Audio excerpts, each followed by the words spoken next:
Ô, Bia, como que você tá? Você tá bem? Eu tô.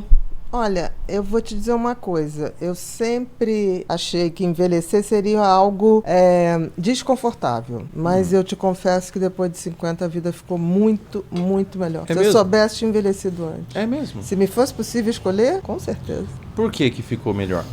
Porque eu acho que a gente escolhe aquilo, as batalhas, a gente escolhe as guerras, a gente se torna extremamente mais seletivo e a gente tem alguma coisa dentro da gente que mostra que é muito raro algo que vá matar a gente. Tudo passa, tudo passa. Se não passar, o tempo vai tornar aquilo desimportante e vai passar de alguma maneira. Ou então a gente vai passar, né? É.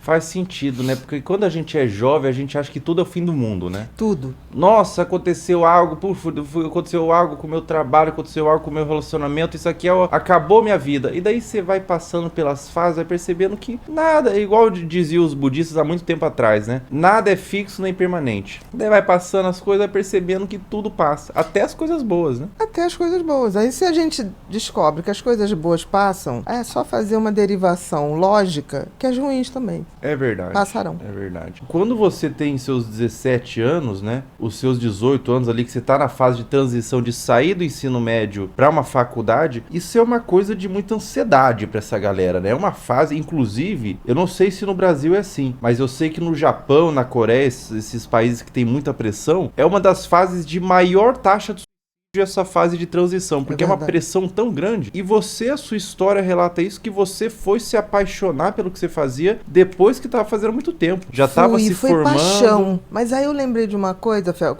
isso que você falou é super verdade. No 1991, do século passado, 91, 92, eu ganhei uma bolsa para estudar pela Vale do Rio Doce, na época ainda era uma estatal, para estudar no Japão, e o tema que era da bolsa era infantil. Caramba! E o suicídio infantil era enorme, exatamente por isso. Eu me lembro quando eu cheguei em Tóquio, eu andava nas ruas e aí eu via famílias. Aí tinha umas crianças que andavam com os pais na frente e umas crianças que andavam atrás. Mas eu achei aquilo super estranho. Aí cheguei na faculdade e falei, gente, eu vi uma cena. O que é isso? Falei assim, são os que repetiram de ano. Eles andavam atrás na família para expor a vergonha. Não podiam andar no mesmo lado. Para você ver, 1991. Isso, e hoje, disparada, isso acontece.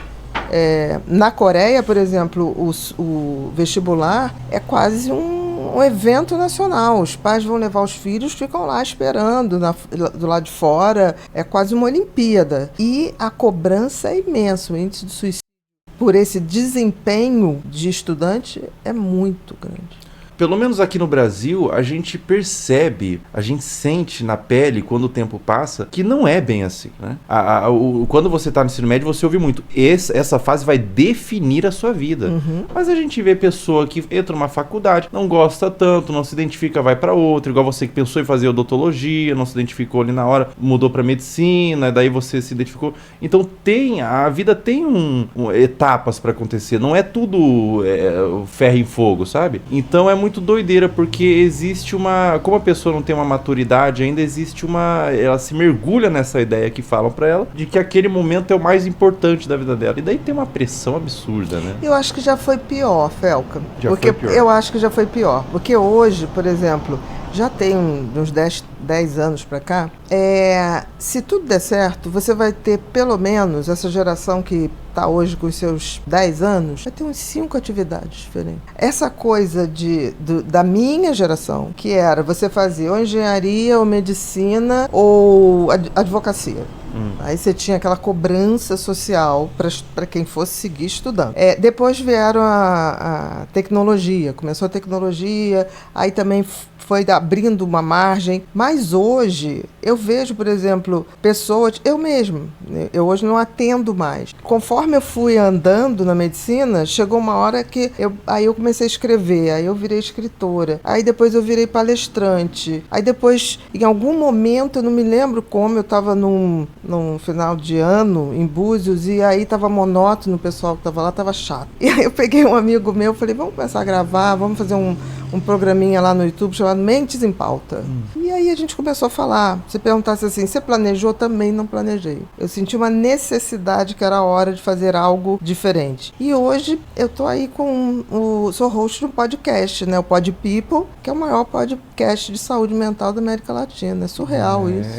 E a gente tá fazendo 2 aninhos. A gente é baby, a gente é baby. Bebezinhos aí no podcast, né? Tá vendo? É muito mais fluido as coisas na vida do que as pessoas, do que o próprio sistema educacional tenta imputar pra gente, né?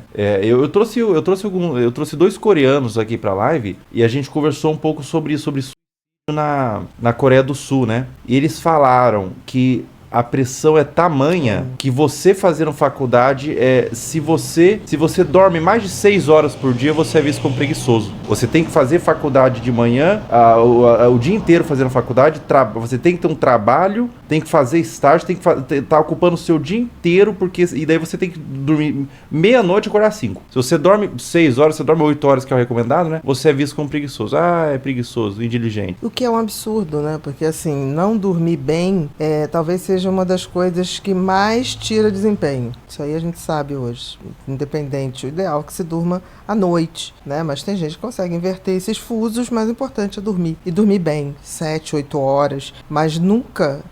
você falou uma coisa, início da década 90, 1990, do século passado, tinha uma coisa que era moda, uma pessoa de classe média alta, você ia numa festinha, assim, e dentro de medicina, e aí as pessoas, tinham mulheres, assim, aí fazia aqueles grupinhos, você chegava perto, aí você chegava, o que estão falando?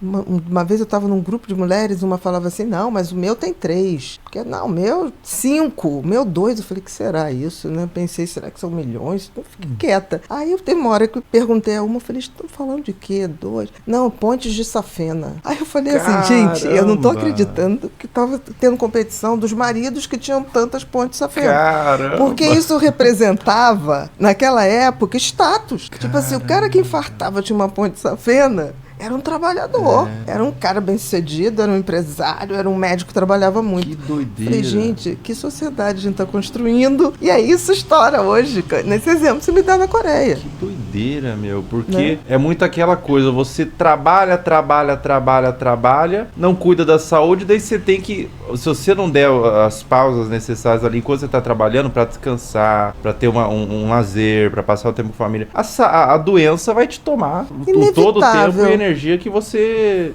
não dedicou para ela, né? Dalai Lama fala muito isso, né? Que o ser humano é um bicho esquisito, né? Ele trabalha para ter dinheiro e depois ele gasta o dinheiro para recuperar a tal saúde, que muitas vezes não é recuperável. Pois é, meu. Que doideira, né? Mas acontece.